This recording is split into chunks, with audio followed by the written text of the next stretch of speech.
Have y'all been watching what's going on in Iran over the past 6 days with these mass protests that have broken out? So far, the protests are taking place in 17 of Iran's 31 provinces, and I'm referring to Al Jazeera and mostly BBC. These are the two places I'm getting most of my news on why these protests are taking place and what's going on with the protests.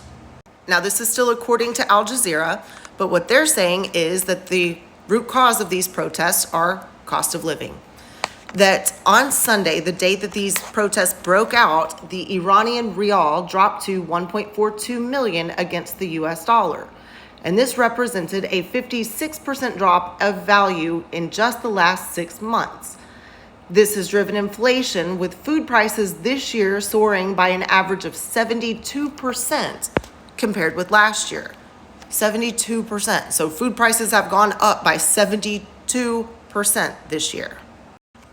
Now, Al Jazeera is saying that the Iranian government appears ready to listen to the legitimate demands of protesters. That's pretty out of character for what we're used to seeing from the Iranian government, which is normally one to crack down really hard on protests. Now, this morning, Donald Trump, 3 a.m., did post on Truth Social that if Iran shoots and violently kills peaceful protesters, the U.S. will come to their rescue. We're locked and loaded and ready to go. And that triggered a response from Iran. This is from the Israeli Minister of Foreign Affairs. And he on X responded and said, with the statements by Israeli officials and real Donald Trump, what has been going on behind the scenes is now clear. We distinguish between the stance of the protesting shopkeepers and the actions of disruptive actors. And Trump should know that the U.S. interference in this internal matter would mean destabilizing the entire region and destroying America's interest. The American people should know Trump started this adventurism. They should be mindful of their soldiers' safety.